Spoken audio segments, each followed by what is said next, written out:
Assalamualaikum warahmatullahi wabarakatuh. Waalaikumsalam warahmatullahi wabarakatuh. Alhamdulillah. Pripun kabare Bapak Ibu?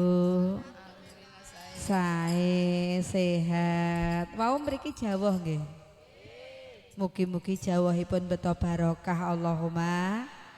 Olah ngendi-ngendi mboten Jawa kok mriki Jawa. Artinya apa? Ketika turun hujan, donganipun insyaallah dipun ijabah Gusti Allah. Nderek donga mugi-mugi sedaya tansah sehat wal afiat. Kersane langkung akrab kula tak menyapa bapak-bapak ingkang rawuh riyen ngeten Pak nggih. Tapi mengke ibu-ibu nggih kula sapa mengke dipun jawab sarang-sarang ngeten Bapak Ibu nggih. Nek wau lak salame biasa niki salame kula tak ngangge lagu. Pripun arjune sampun menyala napa dereng ya timpakne. Lah kuwi dek pindah mriku napa Bu jenengan? Grup rebana dek nang kono nyapa? Oh nang kene jane kok padha abange ra kencan. Sampun nyala napa dereng? Atas sinyalnya dereng wonten orjen niku. Orjene ngangge sinyal. Nah sing kula entosi ngeten. Mengke dijawab Pak nggih. Cabi sarang-sarang. Pak samanten niku cabi. Pak assalamualaikum. Lho dek kandel mawon Pak. Dek wau jare mengke dijawab nggih. Tapi kula wangsuli malih dijawab Pak nggih. Dek koyok gak bolo ngono jake. Wangsuli cabi. Pak assalamualaikum. Ya waalaikumsalam ngono ya ora apa-apa. Enten sing waalaikumsalam wis gak apa-apa kena nggih. Pepanggihan kalian kula sarencang anggene sowan nepung seduluran patos rito Gusti Pangeran Ibu ngaturaken sugeng dalu. Ibu jawaban niku manut soale nggih Bu nggih. Nek kula matur assalamualaikum. Nah, assalamualaikum. Sugeng dalu. Nah, sugeng dalu ngoten. Sek baleni ken kompak. Bu ngaturaken sugeng dalu. Mugi tansah pinaringan rahayu thalabul ilmi ngaji wonten mriki dukuh tempuran paron ngawi leres sedaya bunga syukur alhamdulillah ngaji iku nentremke. Yuk manah ngono lho Bu. Kok tiboki ya Bu. Gak penak ibu rasane. Manah ngeten nggih. Baleni kok tiboki ya piye? Seni niku sentuhan rohani kok nggih Pak nggih. Dimirengke enak. Pak Suli. Sedaya bunga syukur alhamdulillah ngaji iku nentremke manah nada dan dakwah dengan cara hasanah sing mireng bunga mugi berkah Allahumma. Mas gelang anteng Astagfirullahaladzim. Apa lho Mbah jenengan? Ali-ali jare niki kula ajak selawat ngeten nggih. Selawat sareng-sareng monggo mugi-mugi sedaya ingkang rawuh ingkang kersa maos selawat saestu benjang saged pikantuk syafaat saking Kanjeng Nabi Muhammad. Oh nek gak apal piye? Gak apal mboten napa-napa Mbah. Mengke nek pas mriki selawat jenengan mboten apal butuhe kancane selawat nderek mangap-mangap ngeten mawon nggih. Nggih engko malaikate lewat lak ya kecatet Allahumma. Ayo hadrahe dituthuk mangsane. Ayo Bu, dituthuk. Wis ora usah wedi. Ayo dituthuk. Ya Nabi salam alaika. Ayo tuthuk ya. Ya Rasul salam salam alaika. Ayo base. Ya Habib salam salam alaika. Sholawatullah alaika. Terus ampun leret terus ya terus. Ngaturaken sugeng dalu dumateng sedaya Bapak Ibu ingkang dalu punika sesarengan rawuh derek pengajian akbar dalam rangka menyongsong tahun baru Islam. Mugi-mugi saestu sedaya tansah pinaringan berkah ridho saking Allah. Amin Allahumma amin. Sepindah malih Bapak Ibu nggih, monggo dipun jawab sareng-sareng atur salam taklim kula Bapak. Monggo Bapak. Pak assalamualaikum. Pepanggihan kalian kula sarencang anggene sowan nepung seduluran pados rito Gusti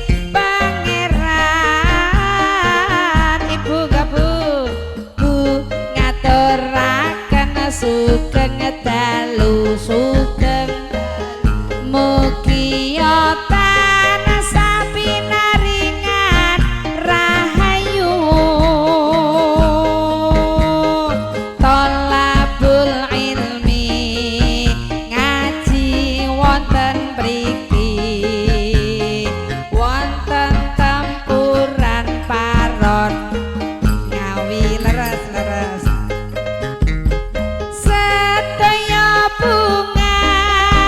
syukur alhamdulillah ngaji iku nantremke manah nada dan dakwah dengan cara hasanah sing mirang bunga mugi berkah Allahumma amin. Sholawat gak sholawat ya Nabi salam alaika alaika. Ya Rasul salam salam alaika. Ya Habib salam salam alaika. Sholawatullah alaika. Ya Habib salam salam alaika. Sholawatullah alaika. Sallu ala Nabi Muhammad. Sallu alaihi. Pripun grup hadroh terus ndredeg Ndredeg niki. pemanasan nggih. Bapak Ibu ingkang tansah kinurmatan punika salam kula ambali kaping sepindah malih. Ngeten Pak Bu nggih. Sedaya ingkang rawuh wonten ing pahargyan dalu punika ingkang kersa jawab salam kula ikhlas saestu kula nderek ndedonga mugi-mugi tansah dipun paringi panjang umure. Mugi-mugi tansah dipun paringi sehat dohir batine. Amin. Barokah umure. Amin. Ingkang kersa jawab salam kula banter mugi-mugi tansah dipun paringi jembar rejekine. Amin. Niki gak adil niki Bu, jenengan banter kono gak krungu Bu. Barokah rejekine. Lho, seimbang nggih. Mugi-mugi tansah dipun paringi jembar rejekine. Ingkang kersa jawab salam kula ikhlas tur banter. Mugi-mugi tansah dipun paringi ayam tentrem rumah tanggane. Solih solehah putra putrine. Manfaat ilmune ndang do lunas utange. Dek cek banter dereng lunas Mbah. Sawe ndek men ke dereng. Nyarne meleh Bu. Aja disawuri kono rong anu. Pripun dereng lunas? Dereng napa Mbah? Oh angger wis waya lunas golek neh. Oh muga-muga dipun paringi gampil anggenipun nyaur utang Allahumma. Kanthi ngucap saha jawab salam mugi-mugi saged anjalari kita sedaya selamat donya ngantos dumugi swarga. Assalamualaikum warahmatullahi wabarakatuh. Waalaikumsalam warahmatullahi wabarakatuh. Alhamdulillahi rabbil alamin. Wabihi nasta'inu ala umurid dunya waddin. Allahumma salli wa sallim ala sayyidina Muhammadin wa ala alihi wa ashabihi ajma'in. Qala Rabbi shrah li sadri wa yassir li amri wahlul 'uqdatam min lisani yafqahu qawli amma ba'du. Qala Allahu ta'ala fi kitabihil karim. A'udzu billahi minasy syaithanir rajim. Bismillahirrahmanirrahim. Wa in ta'adzana rabbukum la in syakartum la azidannakum la in syakartum la azidannakum wa la in kafartum inna adabi lasyadid.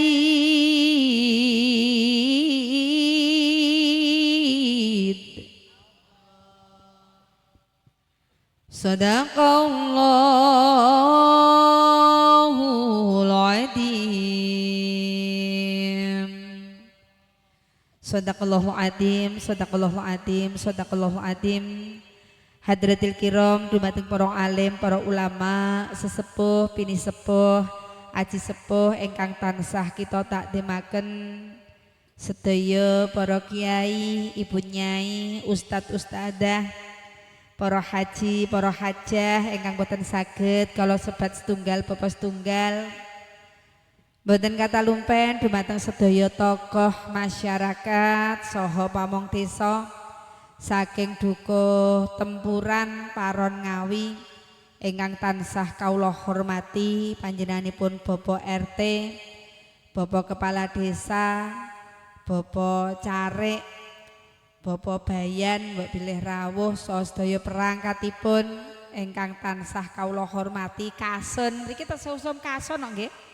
Oh nggih, ngen kula pun mboten wonten nggih. Kasun niku kepala dusun ngeten nggih. Nggih.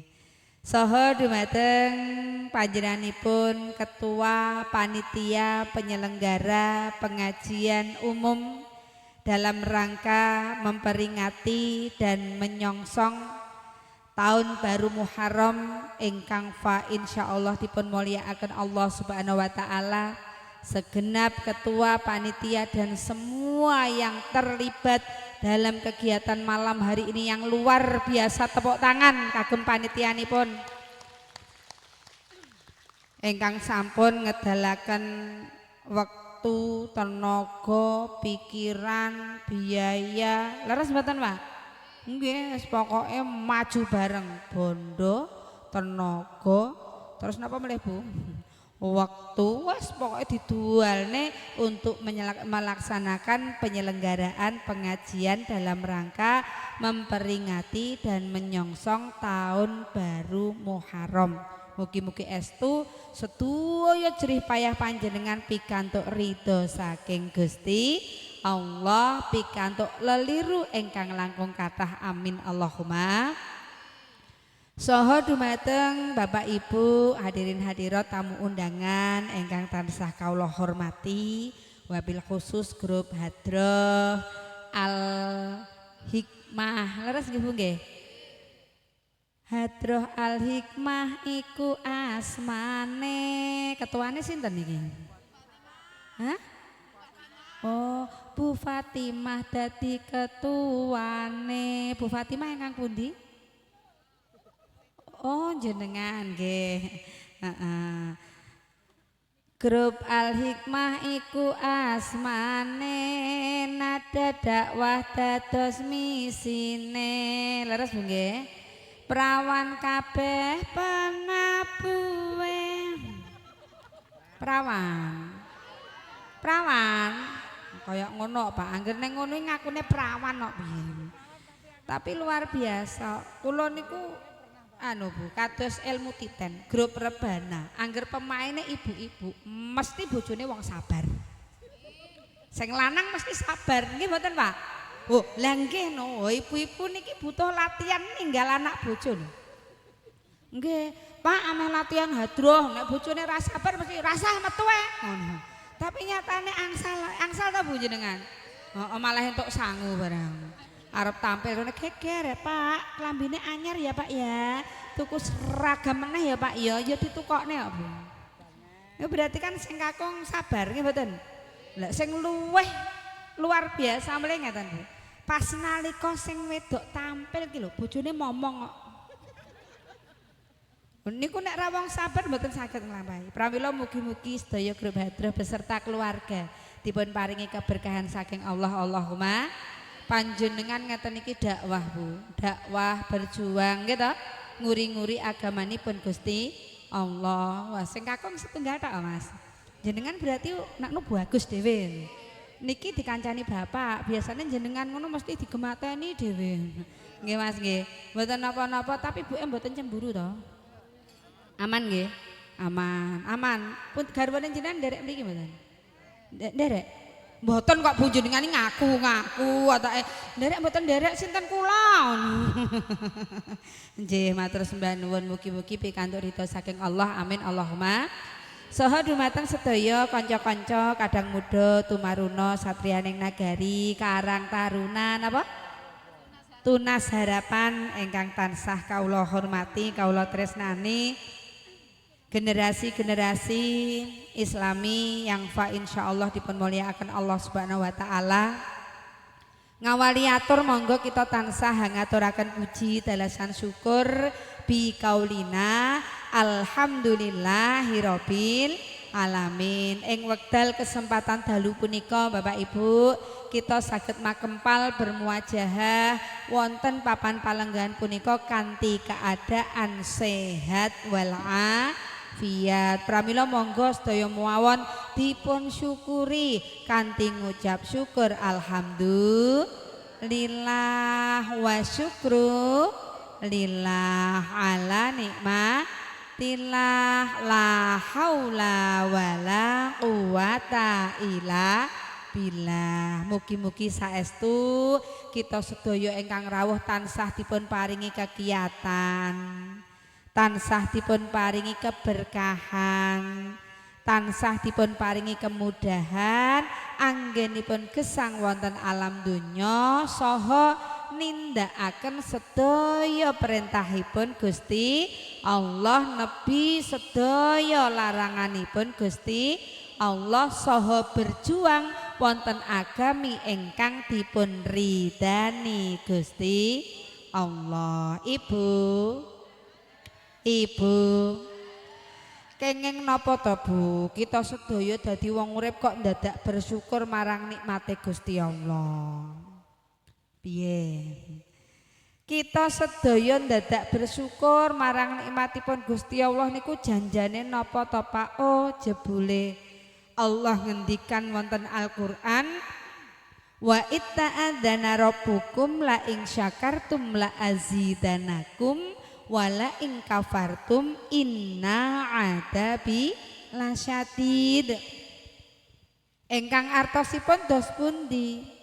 Sing sapa wonge gelem syukur marang nikmat paringipun Gusti Allah, pramila Gusti Allah bakal nambah terus nikmate. Alhamdulillah. Kosok wangsule wonten piyantun dipun paringi nikmat kok gak gelem syukur ning malah kufur, pramila bakal dipun siksa. Naudzubillah min dalik. Ibu panjenengan nek diken milih Bu, milih dipun tambah napa milih disiksa? Tambah. Bapak lho kok sepi? Mbok kados buke ya Pak, buke semangat tok. Ibu lho Pak, Bapak oi mboten napa-napa wong lanang niku bebas, tapi pancen piyantun kakung niku teng pundi-pundi mendel lah Pak nggih. Anteng mendel lho, antenge bapak niku tirakat kok Bu. Ana ibu-ibu kon mendel apa iso? Ora iso, papat amor lho ramene kaya pasar. Nggih nek bapak-bapak mboten lenggah piyantun 50, piyantun 100, 500 meneng kabeh. Jagongan ngeten iki kata jagong tenggene wong ewuh. Sing rame ya ibu-ibu, bapak-bapak meneng ana tumak ninah nggih. Nggih, lha arep ngomong apa do kesumpelan rokok. Mboten Pak, mboten. Tegesipun ngeten, bapak-bapak ingkang rawuh niki nek kan milih niku milih ditambah napa disiksa Pak? Tambah. Sing ditambah napa nih Pak? Kok bojone ki mau sapa masyaallah. Nikmate nggih Pak nggih. Bu nggih ngoten ta Bu? Milih dipun tambah napa nih Bu? Nikmate. Lah lek pengen nikmate tambah awake dhewe kudu pinter bersyukur. Nggih Bu nggih. Gandeng piyayi tempuran pinter syukur marang Gusti Allah. Alhamdulillah lah kok nikmate tambah. Nggih Bu nggih. Rezekine tambah, duwite sedulure tambah, bahagiane tambah, ayam tentreme tambah, anake atik hop ke mau sapa ke mau ampun Bu. Oh nek anake gak tambah putune tambah, keluargane tambah, niku awake dhewe nek pinter bersyukur. Lah syukur kalih Gusti Allah niku sing nomor setunggal Bu Pak nggih, syukur bilisan. Ngucap alhamdulillah. Pak leres ta? Nggih no. Dipun paringi Jawa alhamdulillah udan ngoten Bu. Diparingi terang alhamdulillah terang ngoten. Dilungguhne teng dhuwur alhamdulillah neng kursi ngoten. Dilungguhne teng ngisor alhamdulillah iso lungguh ngisor, nek kesel iso selonjor. Budunge kesel iso adu geger. Ngeten nggih Bu nggih. Syukur niku enten iki marem, matuk, ngeten niku Bu. Termasuk napa malih panjenengan misale dipun paringi rejeki kalih Gusti Allah lumantar bapak misale. Ibu ingkang rawuh niki napa nggih tesih model dipun blonjo Pake Bu? Tesih. Pake nek blonjo pendak napa? Pendak esok, pendak dino, napa pendak minggu, napa pendak bulan, napa pendak panen, napa pendak eleng. Oh pendak eleng. Aduh lagi elengnya ya apa iki kok. Enten sing pendak dino, nggih Bu nggih. Enten sing pendak minggu, enten sing pendak sasi, enten sing pendak panen, enten sing pendak jaluk barang. Enten sing pendak kelingan barang nggih. Lek sejatosipun Bu, Bapak kok maringi rezeki, maringi jatah blonjo jenengan iku rezeki saking sinten Bu? Gusti Allah. Kok Bapak matur ngeten? Piantun tempuran nggih. Bu, dalem Bapak ngeten nggih. Nyo iki rezeki paringe Gusti Allah. Jenengan dados piantun putri sing syukur wae oleh jawab kira-kira pripun Bu? Alhamdulillah. Terus matur nuwun nggih. Kok beda-beda?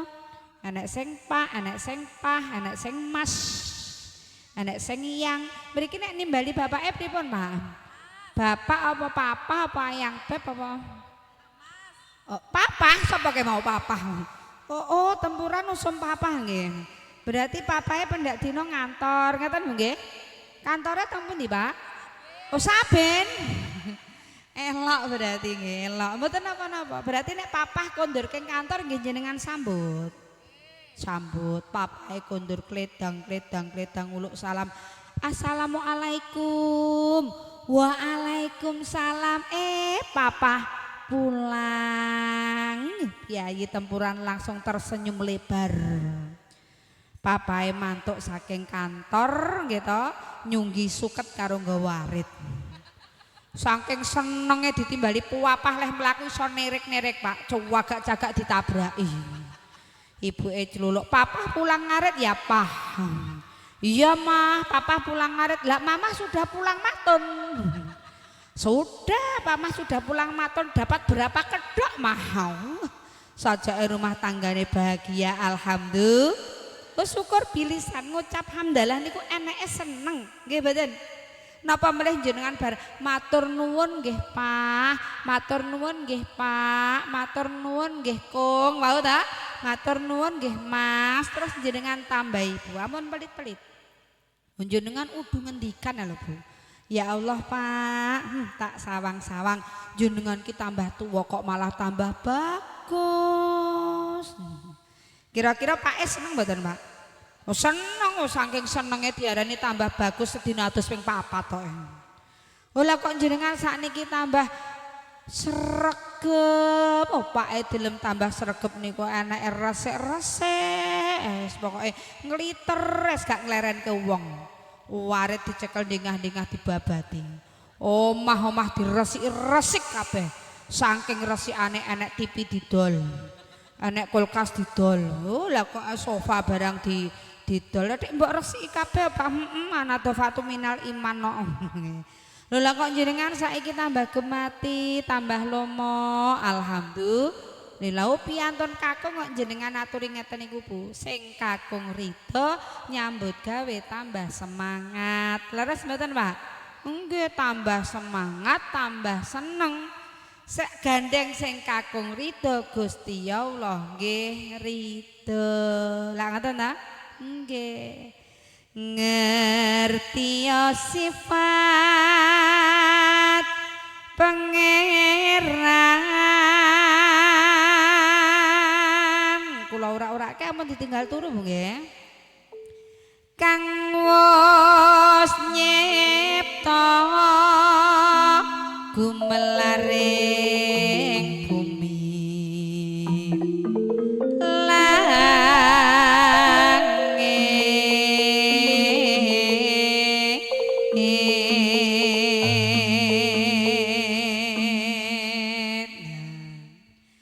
uga surya mega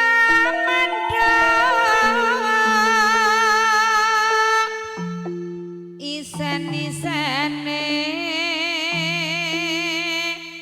jagat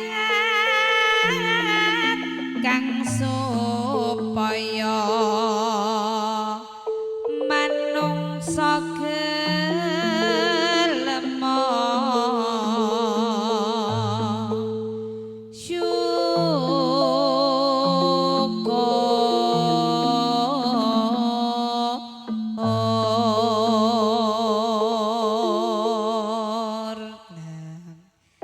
katungkul buru kadonyan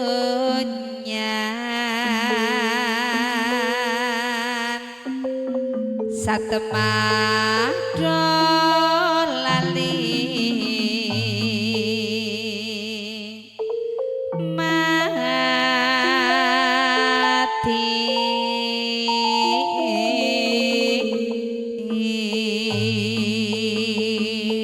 ngok ngok ngok niku gonge nek diteruske pripun niku Pak seripat oh kene ya roh nggih syukur marang nikmate Gusti Allah termasuk napa Bu awake dhewe dipun paringi nikmat arupi bondo ya kudu disyukuri Ibu ingkang rawuh niki sami kagungan bondo napa mboten Bu kagungan omah gadah omah gadah sawah nah, ora apa-apa ora duwe ora apa-apa penggawean gadah duit oh gadah senajan ora iso nyetak nyatane bendina iso nyekel duit niku nikmate paringe Gusti Allah lho Bu nggih mboten emas Bu emas sapa muni mboten nggih mau oh genah emas sing jenengane enek sing bobot 50 kilo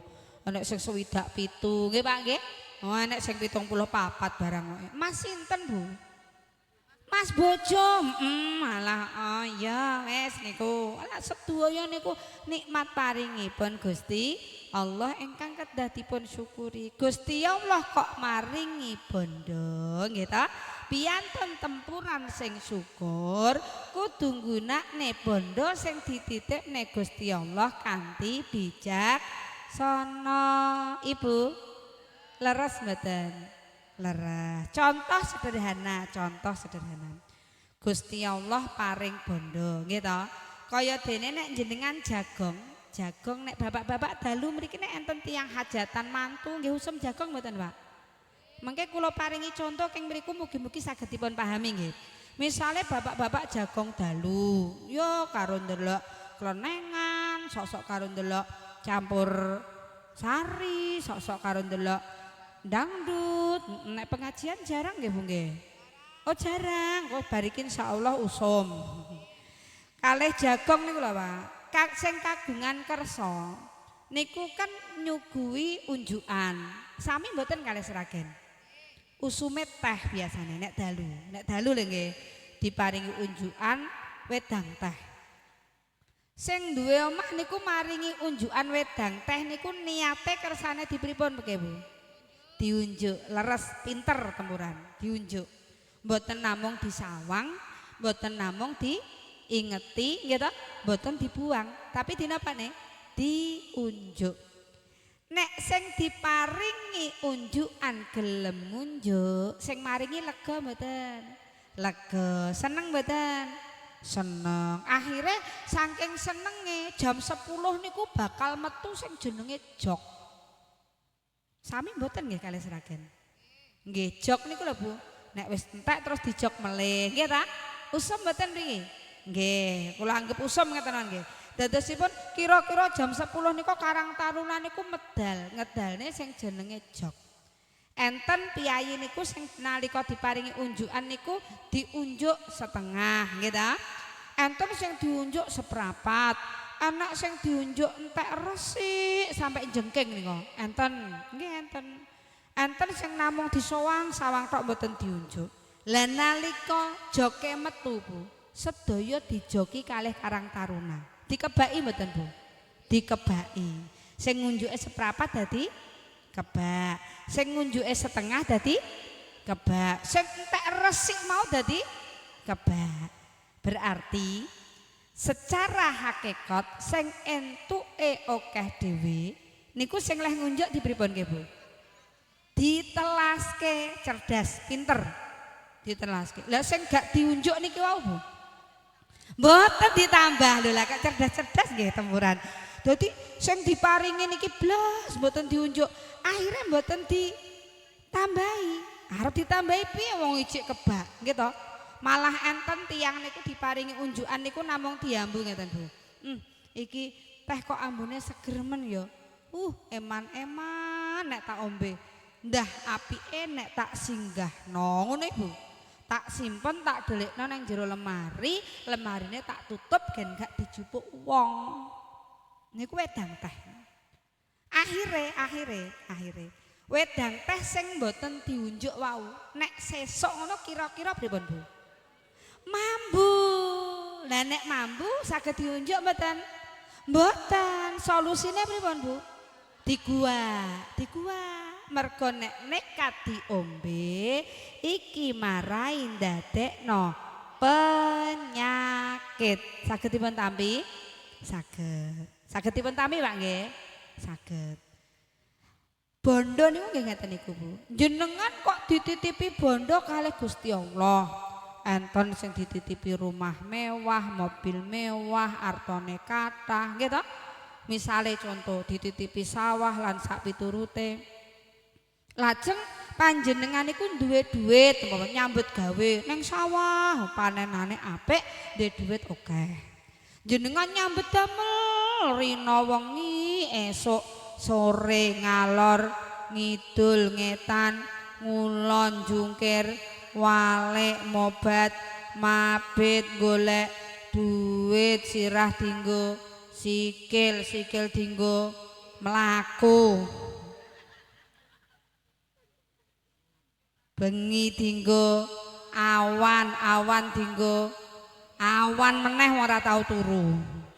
Golek duit Bu. Entuk duit pirang-pirang atus juta niku terus jenengan muni ngene. Oh, iki duit lehku yasa-yasa dhewe, lehku golek-golek dhewe, tak simpen, tak lebokne ning jero bank ben awet ora kelong. Enek tarian kemasyarakatan. Tarian apa neh? Nguwai gak patek ikhlas. Piro. Lah nggur donatur ae. Nguwai karo gremeng. Tenggene masjid enten kegiatan. Tarian apa neh? Pengajian ngeten iki ta Bu. Dijaruki iuran ngono. Iuran apa neh? Nek ora mampu ra usah ngeneke pengajian sing-sing ae umpamane. Lajeng arta niku disimpen Bu, disimpen terus paribasan ajeng mangan mawon lho Bu. Niku diirit-irit. Kudune iso tuku sate dekne trimo mangan sambel tempe jek enak, sambel nyol niku. Alah sego ditutuli uyah niku tok. Rapopo penting awakku sehat-sehat kok ngendi wong ngempet batine. Nggih. Sing wedok pengen sate lho disemayani, Pak apa? Aku pengen sate, ayo tak goncengno. Nggih, walah sing wedok seneng Bu. Digoncengne tenan teko Ngawi ngono. Heeh, teko nggone wong adol sate niku terus kan niku dikipasi ngono. Oh, sing wedok seneng. Lah, ambune sedep ya, Pak. Sedep enak Bu, enak. Ambune lah, ndah kaya ngapa nek mangan lah enak ta ambune enak ya wis gandeng wis enak ayo bablas. Potongan cetil ngeten niku, Pak. Arep ngetokne duit angele Masya Allah. Klambi dingurowak rawek belas arep nyandangi jari eman-eman rasah seng-seng, rasah boros duite di dienggo sok mben nek awake dhewe tuwa. Iya nek menikmati nggih Bu nggih. Akhire napa? Duit sing disimpen wau. Sing duwe niku anake golek ning belas mboten nate menikmati Bu. Belas mboten nate menikmati. Lah kok ngerti-ngerti nyelot suwe niku nyelot tuwa, ragane niku saya mboten kiyat Bu. Ngerti-ngerti lara. Oh lah kok terus mbasanu mate kok mate. Sedo mati nggih to. Oh, lah padahal mati niku to Bu. Ninggal bondo sak pole, dereng haji. Dereng umroh, jomeneh nek jariah, tarian kemasyarakatan 10.000 wae angel. Arep mangan enak wae dimpet misalnya. Lah terus urip niku senenge teng pundi? Nggih Bu nggih. Syukure teng pundi? Akhirnya mati ya sing bejo sinten Bu? Anake, yo nek gak rabi neh. Nek bojone gak rabi neh, nek rabi neh lak malah sing nemu mbok enom to nggih mboten? Nggih, pramila Syukur niku ya awake dhewe diparingi ya kudu gelem nyuda. Lah ngeten ta? Kados dalu niki Bu, jenengan niki beto arta napa mboten? Beto. Napa nggih ajeng enten infak? Enten. Munine nek gak patek tenanane enek apa ora? Wonten. Nek wau nek disuda kathah ijole langkung kathah. Nggih ta? Nek sing gak disuda berarti gak ditambah. Nggih ta? Berarti mungkin enten infak non jenengan kira-kira sak dompet kuwi ditokne kabeh no wani apa ora Bu? Mboten, rawani. Ya ora apa-apa seprapat ya kena. Nggih ta Bu? Separo ya kena. Sing penting ampun sing blas wau nggih Bu nggih. Cobi diniati. Amargi Wulan Muharram punika nggih mendekati bulan Muharram napa meneh mangke wulan Muharram mangke kula aturaken hikmah-hikmahipun. Dadosipun kita sedaya nek gelem sedekah, nek gelem jariyah, nek awake dhewe gelem ngetokne sedekah mboten lokak ning malah tambah kebak. Percados mboten? Coba dibuktekne. Enggak ya sing ngajeng ngubengke infak sinten mangke dipun aturaken nggih. Oh, gak apa niki kula kalih kula selingi ngeten nggih Bu nggih. Kula gadah sair niku sedekah lan zakat. Mugi-mugi sak mangke kita sedaya saged istiqomah anggenipun sedekah, anggenipun zakat. Ngeten nggih. Tapi tak kon milih nggih Bu jenengan milih selendang biru napa milih umpama Bu lagune? Oh milih umpama.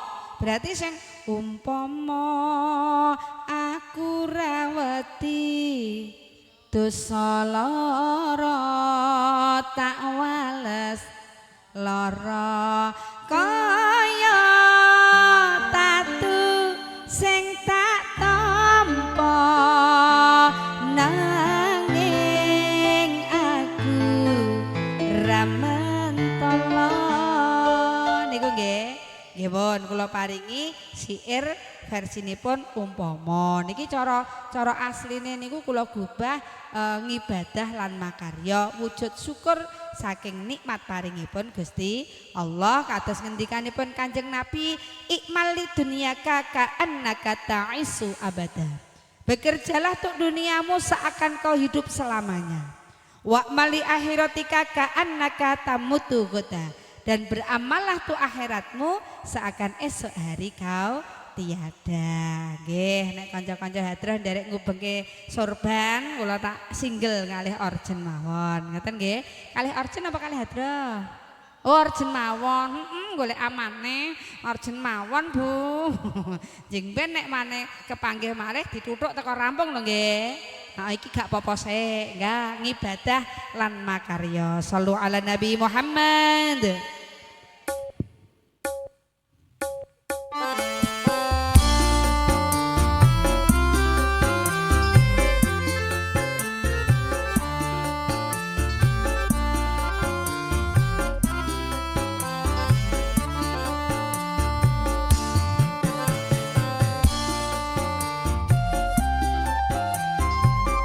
Monggo kalih panitia mengedarkan infak mugi-mugi saged berkah dumateng sedayanipun.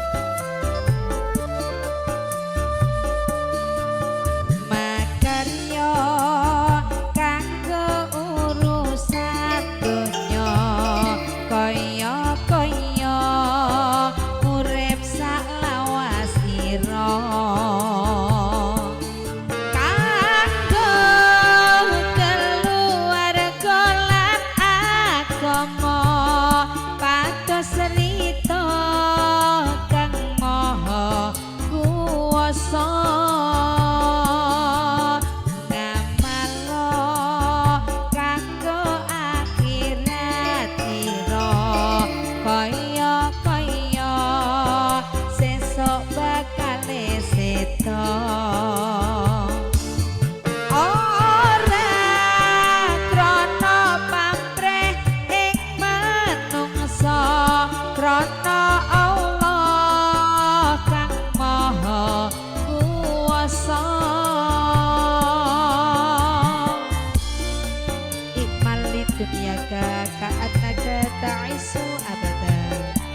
Wa mali akhiratika ka'annaka tamutu ghadan. Bekerjalah untuk duniamu seakan kau hidup selamanya, dan beramallah untuk akhiratmu seakan esok hari kau tiada. Seimbang antawis makarya lan ibadah.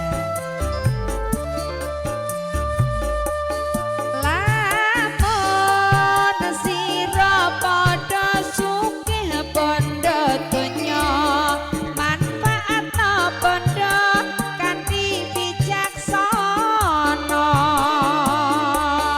Eling ayo padha eling. Muga-muga kleru ameh 1000 karo 100.000 Bu. Salat ngaji zakat lan uga haji kabeh dilakoni kanthi tulus saking ati. Duh Gusti mugi ya katampi.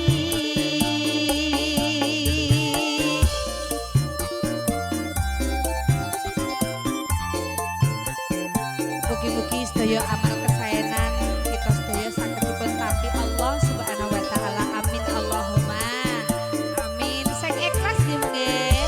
Leh ngecul-kecul sing ikhlas mboten sah digondeli. Mangke ijole langkung kathah. Alhamdulillah. Ingkang saged monggo kula ajak maos selawat sesarengan Bapak Ibu. Ya Rabbi sholli ala Muhammad, ya Rabbi sholli alaihi wasallim. Ya Rabbi balikul wasilah, ya Rabbi husa bil fadilah.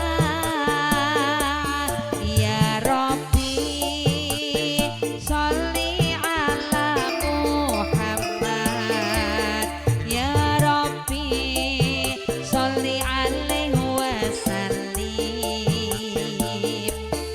Ya Rabbi balikul wasilah, ya Rabbi husa bil fadilah,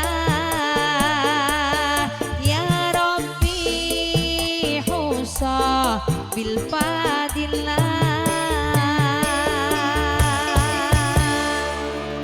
Sallu ala Nabi Muhammad. Sampun nggih, kotake sampun to. Monggo mengke dipun etang, mugi-mugi saged dados amal kesaenan panjenengan sedaya. Amin Allahumma. Angger awake dhewe gelem ngetokne, mengke dijoki kalih Gusti Allah. Napa meleh ngantos gereng wau tebu dientekne resik ngono. Isine iso malih kok Bu. Misale dina iki gelas niki diiseni teh nggih to, gandeng dientekno. Lah kok dalu niki ganti wedang jahe. Sesuk malah ganti sirup. Nggih, heeh.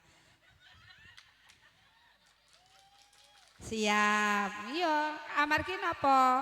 Sedaya niku lak kedah dipun contoni. Tarakku nek mau pas nyanyi tak kon nggawa sak tasku. Amit nggih nggih.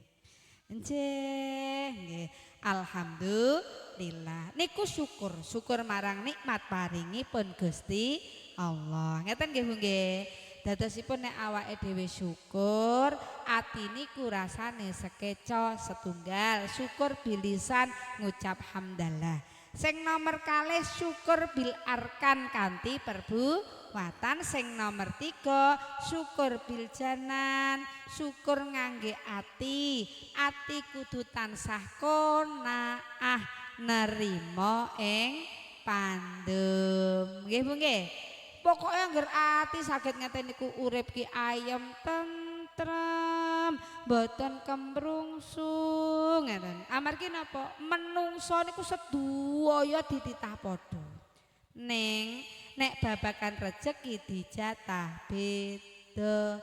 Mula ra oleh meri karo jatahe kanca, jatahe tangga mergo pun dijatah dhewe-dhewe. Lah ngoten ta? Padha-padha nandur pari, Bu. Sok-sok asile beda. Leres mboten? Padha-padha dodolan, sok-sok entuke beda. Leres mboten? Amargi dijatah dhewe-dhewe. Nah niki babagan syukur. Sampun dipahami?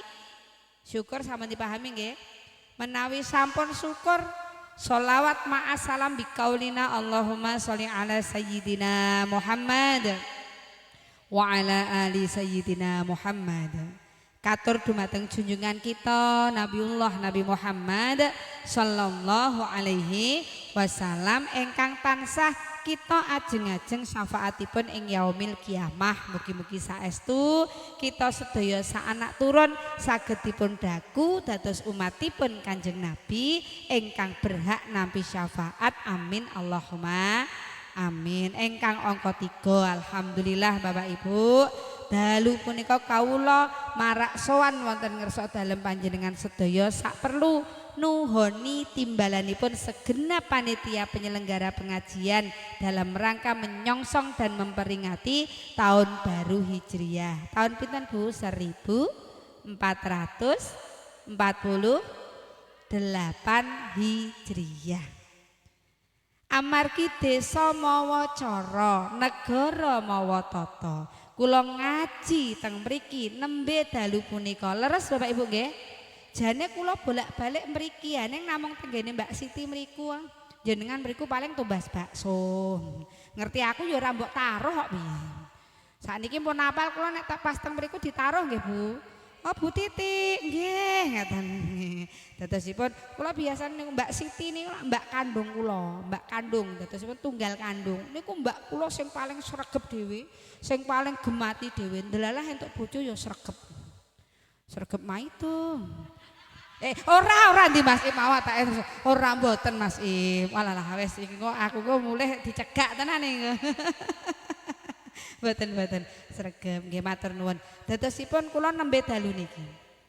Desa mawa cara napa negara mawa tata biasane Pak Bu. Niki nek ngaji dalu ngeten iki dugi jam pira? Jam 12 tenane Bu. Jenengan kiat. Melek kalih tirakatan. Oh lah ya tempuran elok tenan berarti nderek dawuhipun mbah-mbah nika nggih jarene telek dibuntel klaras wong ki nek sugih melek betah melek sugih kok sugih beras kemon sapa Mbah sugih waras. Oh gandeng sugih waras gelem nyambut gawe akhirnya sugih lah pripun nek mboten kesepakatan ngeten iki ya mubalik ajeng ngendikan ajeng matur nggih ewuh lho Pak.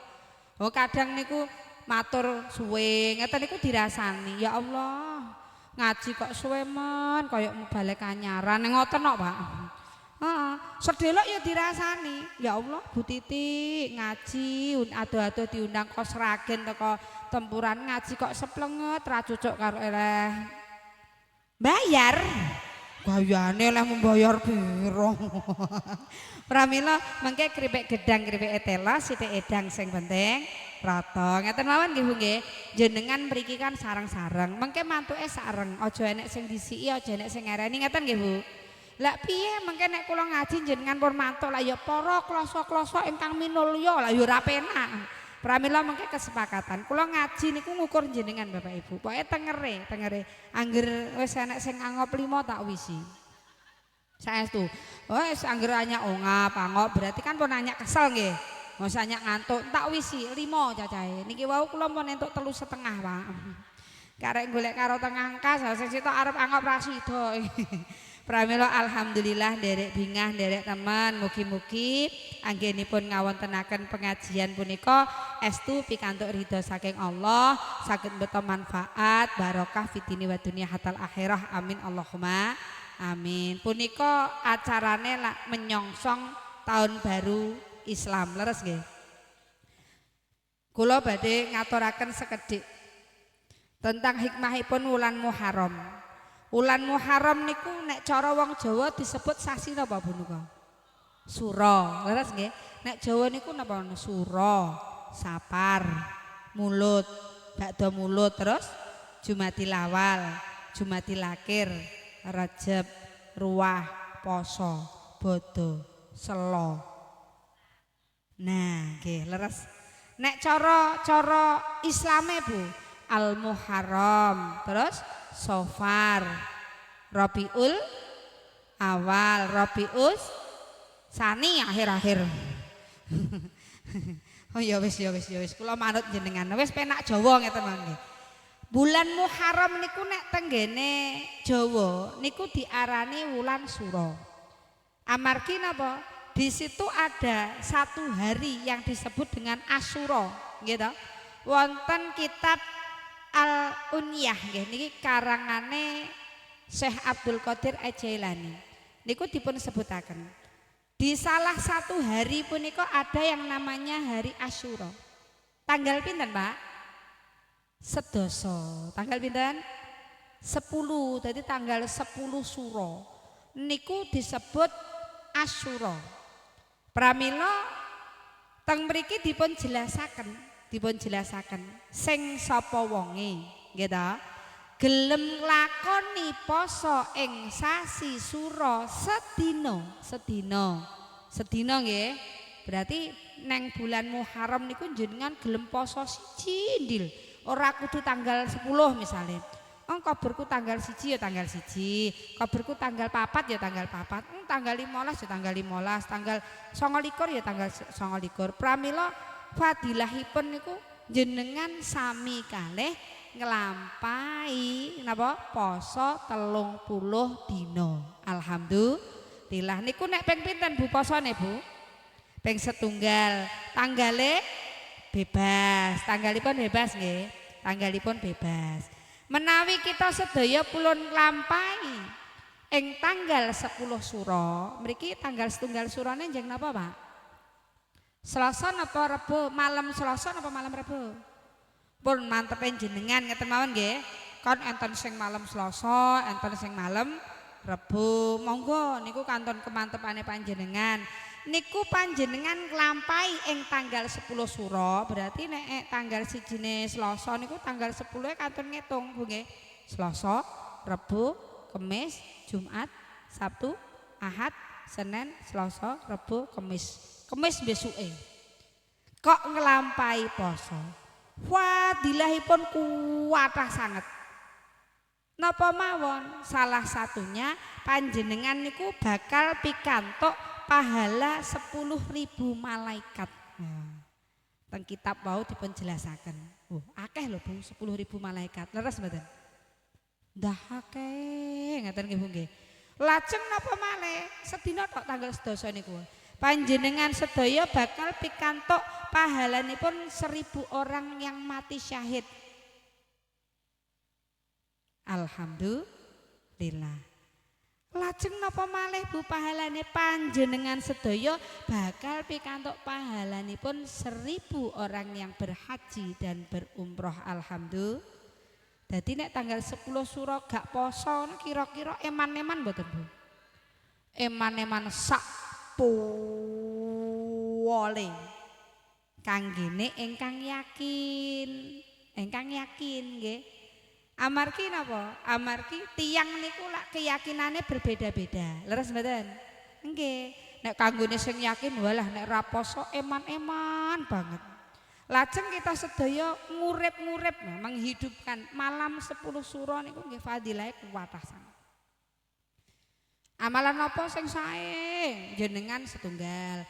Kok tilik wong loro? Tilik niku cara mriki napa? Jenguk niku lho Bu.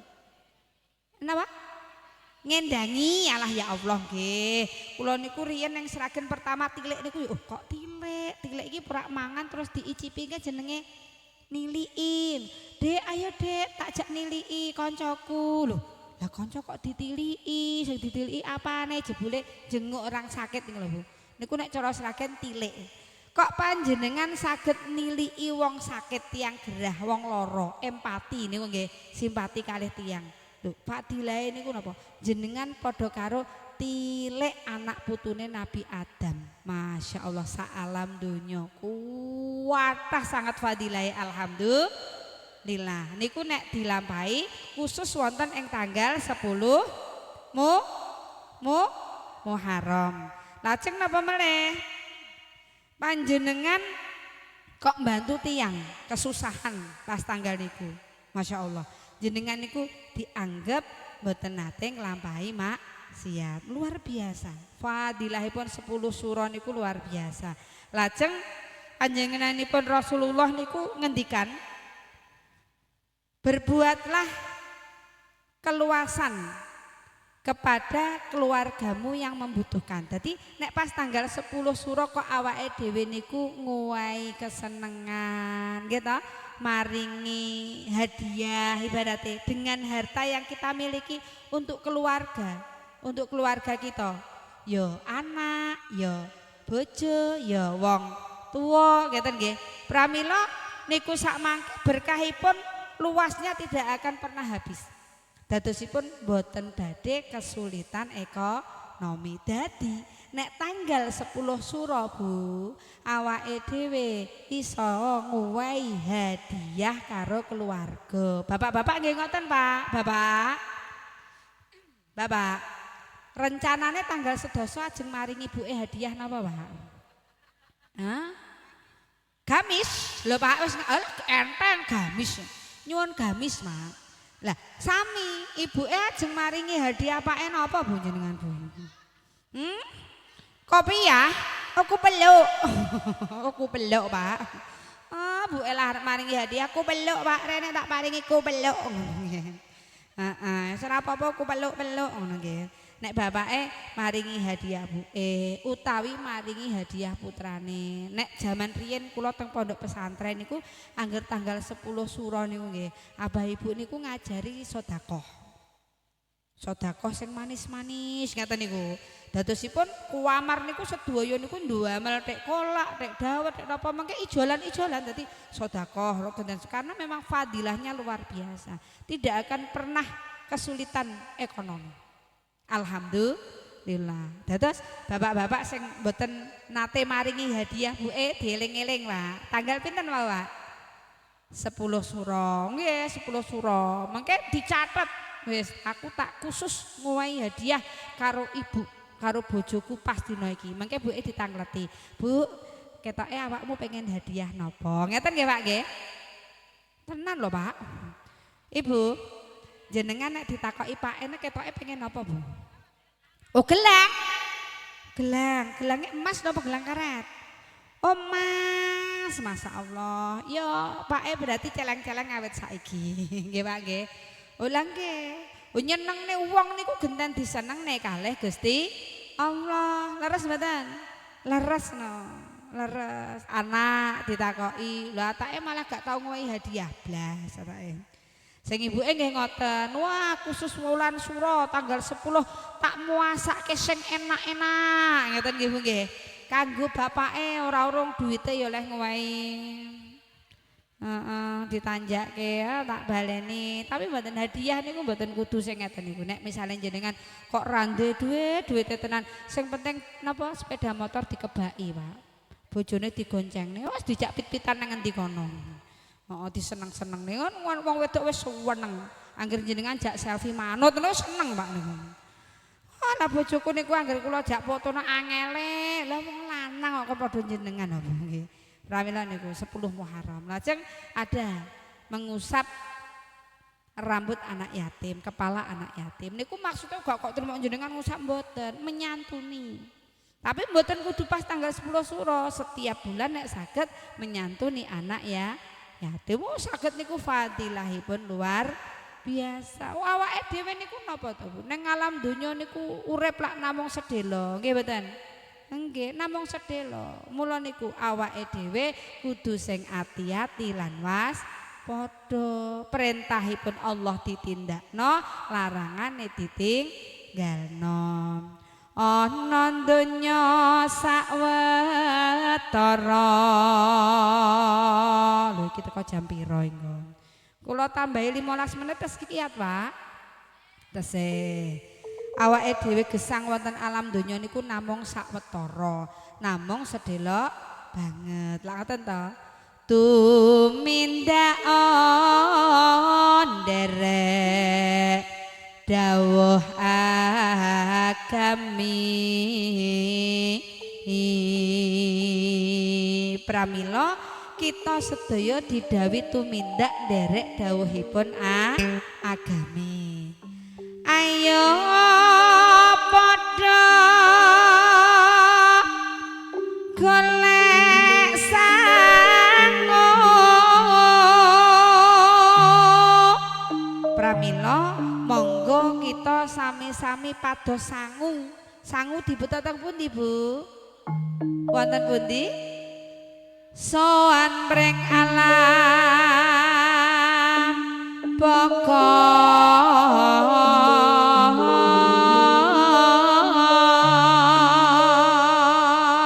sangu dibeta sowan wonten alam baka. Alam baka punika tegesipun alam bakok utawi ingkang dipun wastani alam kelanggengan. Cara basa santrine piyantun tempuran punika alam akhirat. Aja sira namung padha ketungkul brek endahing alam donya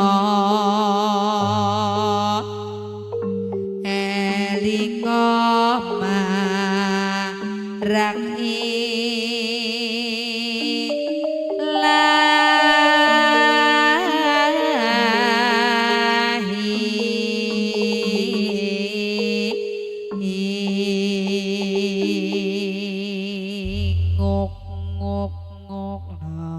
kita sedaya tansah eling marang Gusti Allah wonten papan palenggahan pundi kemawon. Cobi diemot-emot Bu. Kita sedaya gesang wonten alam donya niku bakale abadi napa mboten? Mboten. Donya niku namung sedhela. Awake dhewe niku pindah alam, mboten krasa nggih ta Bu? Nggih. Gusti Allah niku nyiptakne menungso riyen sangat saking alam azali. Jenengan kemutan mboten jaman teng alam azali. Blas mboten kemutan. Nggih Pak nggih, gak kelingan. Lajeng wonten alam ruh. Nah, wonten alam kandungan. Awake dhewe niku dikandhut kalih ibu mboten? Nggih, ra mungkin no menungso ujug-ujug lahir dhewe. Lah piye sing lairne sapa mboten? Mesti sedaya lantaran ibu lantaran bapak. Lah ngaten ta Bu? Nalika wonten alam kandungan, nggih to, wonten alam kandungan. Niku rumangsane awake dhewe ngono neng kono ki yo gak sesek jaman dik biyen. Kelingan pora mesti yo wis lali kabeh nggih Bu nggih. Enek sing tinggoni wong siji. Enek sing tinggoni wong loro, sing kembar nika ta? Malah kadang enten kembar 3, kembar 5 barang enten. Masya Allah niku kuasane Gusti. Nalikane tesih teng alam kandungan niku ibu niku ngandung dengan susah payah. Perjuangannya luar biasa. Luar biasa. Ajeng lahir teng donya. Jadi ibu niku kan zaman ngandung niku Bu nggih. Apa-apa ora penak pas nyidam awal-awal niku lho Bu. Nggih to? Arep maem apa-apa gak enak, dikei sate malah muntah, dikei ayam malah muntah, nggih ngerti srengenge muntah, mambu wangi, emoh, masa keleke pake malah ndesel, nggih. Nyidam niku sing digoleki sing kecut-kecut. Nah keleke pake niku lak kriteria macem-macem. Kadang enten nek nggawe ajian mumpung ngidam niku lak istimewa. Apa sing dijaluki no dituruti. Jam 2 bengi kok kon golek apa misalnya piye lah golek ngendi ya niki wis nek wong dodol pokoke pengen niki sing ngidam anakmu no Pak yo golekne apa. Nggih mboten? Nggih. Niku suwene petang sasi. Di 120 hari Gusti Allah niku nyatet takdir. Nggih ta, jodone sapa, jodoh rezeki, nggih ta, bejo cilaka pati niku 120 hari. Pramila wong Jawa niku kan teng Islam niku enten acara mapati. Mriki enten mboten? Enten mboten, Bu? Mboten. Masa mboten enten, Pak? Eman-eman, Bu. Nek wancine 120 hari niku dipapati. Didongakne diwacane ayat-ayat suci Al-Qur'an, diwaoske surat Yusuf, surat Maryam supados napa ketetapanipun Gusti Allah niku sae dumateng bayi ingkang dipun kandhut. Ngeten nggih Pak nggih? Nggih. Terus kadang ngenten 7 bulan niku ditingkepi, nggih, tingkep. Nek tingkepan enten. Oh enten. Oh, lah ditingkepi niku gak kok ya butuhe mboten, mboten. Dadi panjenenganipun Siti Hawa niku riyen hamil. Nalika hamil nggih to, pas nalika nyidam ngeten niku teng Nabi Adam nggih digemateni, dianu terus kandungannya semakin kuat nggih to. Umure cara nek sakniki mriki nek ningkepi umur pinten Bu? 6 meh 7 to, 7 mlaku ngeten nika to. Semakin kuat. Lah panjenenganipun Nabi Adam niku ndonga nyuwun kalih Gusti Allah, berharap mengharap ridha Allah, mengharap putra putrine dados putra putri ingkang sae, ingkang soleh soleha. Jadi mengharap niku nek cara Arab lak roja. Mula nek jenengan piton-piton ngeten nika biasane nek tingkepan mesti enek sing jenenge rujak. Sami nggih. Rujak. Oh, kadang renane kudu 7 kok, Bu. Rujake 7 werna. Engko dikeki pelem, dikeki rena 7 golek. Ya, dirulek dirujak. Niku rujak. Para sunan-sunan wali songo niku anggenipun paring napa nggih? Contoh niku nggih luar biasa zaman riyen. Mengke lairan gitu. Lairan niku biasane ngono enek sing dibancaki tasyakuran, digaweke iwel sami mboten? Oh sami nggih. Iwel-iwel niku kan asline saking tembung wali-wali daya. Wali-wali daya lah gandeng teng tempuran niku zaman riyen arep muni iwel-iwel wali-wali daya ki wangel. Wali-wali daya dadi iwel-iwel. Tempuran nggih, Pak nggih, tempuran. Terus enten meneh nek tiyang nikah niku dikeki sing jenenge janur. Sami mboten? Janur niku maknane jaanurun wis teka apa pepadang. Dadosipun dengan harapan kita rumah tanggane saged dados rumah tangga ingkang sakinah mawaddah rahmah. Derek dawuhipun Kanjeng Nabi, nawiru buyutakum bisolati wa qiraatil Quran. Padangono omah ira kabeh kelawan salat lan waosan Al-Qur'an janur. Nek enten tiyang sedo niku biasane digaweke apem. Padha apa ora ya? Oh sami. Apem niku saking tembung anfun tegesipun njalukke ngapura. Muga-muga tiyang ingkang sampun sedo di ngapura kalih Gusti Allah. Mergo ning nggone wong Jawa arep muni anfun, afwan, ampun angel dadi apem niku wong Jawa. Pramila wali songo niku selain dakwah dengan gawe gending-gending dolanan lan sak piturute ngangge simbol-simbol. Ngeten niku Bapak Ibu. Pramila boten nanten awone nek kita nguri-nguri tinggalane para leluhur, tapi kedah dipun jelasaken. Lah ngeten ta? Pramila sak sampunipun lair wonten alam donya, nggih to. Niki awake dhewe milih nindakke dadi wong apik, apa milih dadi wong sedengan, apa milih dadi wong sing elek. Kira-kira milih pundi, Bu? Sae. Nek awake dhewe latihan tumindak dadi wong sing sae, insyaallah kuwi awake dhewe wis mboking swarga. Allahumma amin. Nggih Bu nggih. Nggih Bu nggih. Tiyang niku nek mboten ketakdir sae, dijak pengajian ngeten niku ya rasa-rasen. Ngontak ngantuk. Karo ongap, anggap ngono. Aning nek kon nang gone ya teko esuk kuat. Dadosipun mugi-mugi sing rawuh sedaya ketakdir dados tiyang ingkang sae. Allahumma amin. Niku awake dhewe kudu latihan dadi wong sing sae, dadi wong sing manfaat dumateng tiyang sanes. Latihan sabar. Sabar niku mboten berarti awake dhewe meneng wae. Wong sing gelem nyambut gawe niku nggih termasuk tiyang ingkang sabar. Nggih Bu nggih? Oh nek gak sabar wegah nyambut gawe. Lah nyapa kesel ngeten. Termasuk panjenengan nglampahi napa mawon kanthi lillah niku jenenge wong sing sabar. Nggih, ndek dhuwit, sabar, gak ndek dhuwit ya tenane. Mugi-mugi sedaya saged dados piyantun ingkang sabar, ingkang tumakninah dalam beribadah. Mugi-mugi estu warga Tempuran saged istiqomah nglampahi perkawis ingkang sae. Kula gadah lagu judulipun Sabar Ibu. Kula aturke nggih Bu nggih. Mugi-mugi sedaya saged dados piyantun ingkang sabar. Innallaha ma'as-sabirin. Niku dalilipun. Niki cara asline nika Bu lagune sak bendina rasane ra karuan terus gayane kaya ora do sayang ngapuntene yen durung saged nuruti apa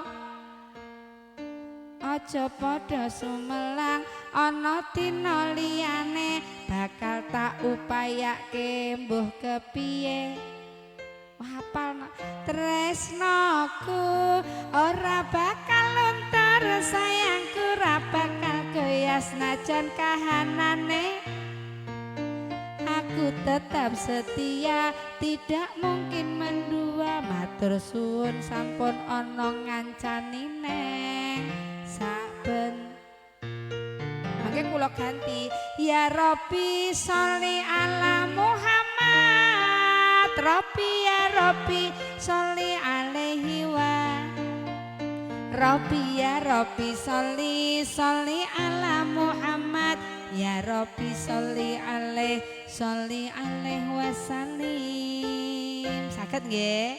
Enggak Bapak diaturke kagem penutup sabar. Lah niki sing rawuh nggih tiyang sabar sedaya nyatane pengajian dereng rampung dereng enten sing kundur. Nggih Pak nggih? Mugi-mugi saged estu binaringan berkah saking Gusti Allah. Shallu ala Nabi Muhammad.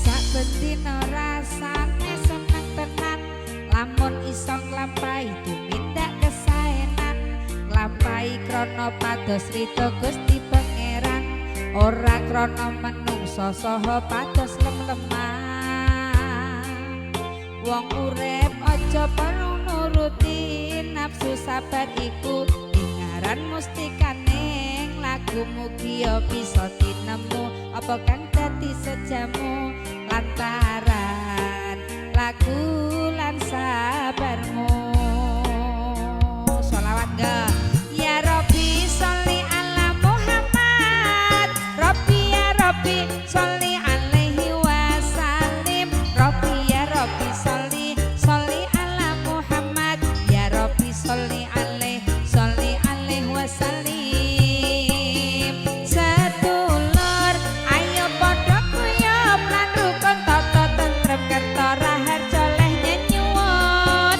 aja seneng rasani aja seneng larani urip iki padha-padha leh nglampahi dawuh Gusti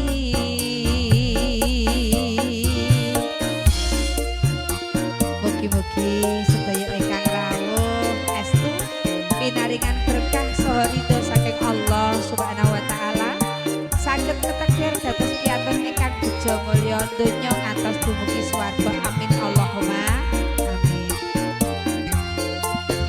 wong urip aja namung nuruti nafsu sabar iku ingaran mustikaning laku mugi ya bisa tinemu apa kang dadi sejamu lantaran lagu lan sabarmu sholawat mangga ya Rabbi sholli ala Muhammad Rabbi ya Rabbi sholli alaihi wasallim Rabbi ya Rabbi sholli ala Muhammad ya Rabbi sholli alaihi wasallim sedulur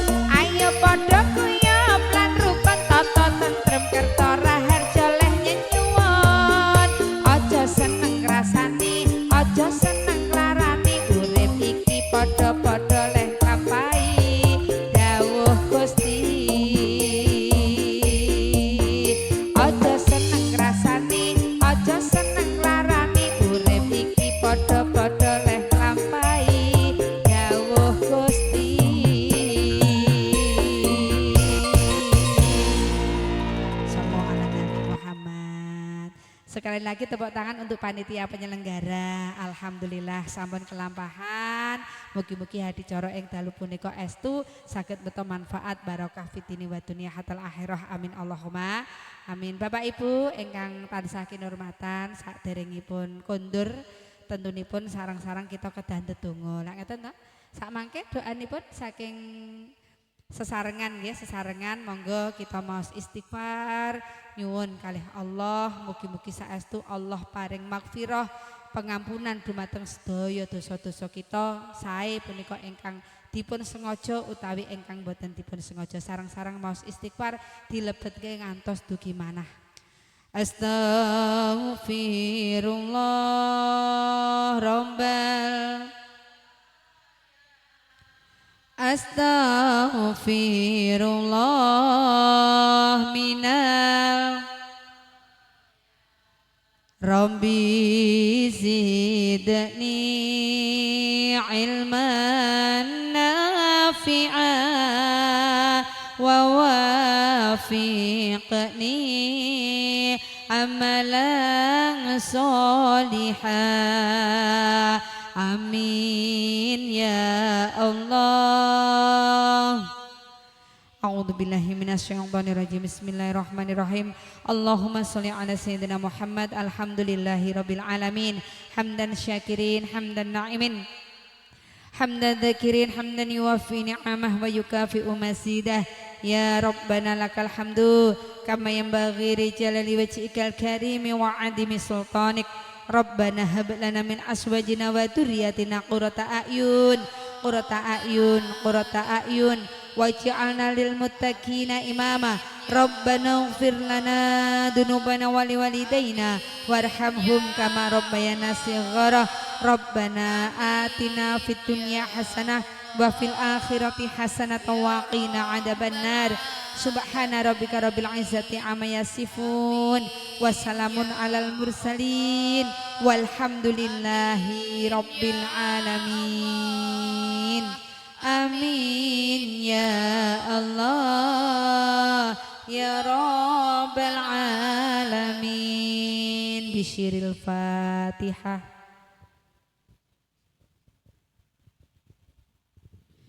Amin. Alhamdulillah Bapak Ibu karo tengah jam anggen kula matur ngaturaken Gajah Mungkur wadukipun Wonogiri menawi atur kula kelantur-lantur kula nyuwun pangan sami. Di ngapura nggih Pak nggih.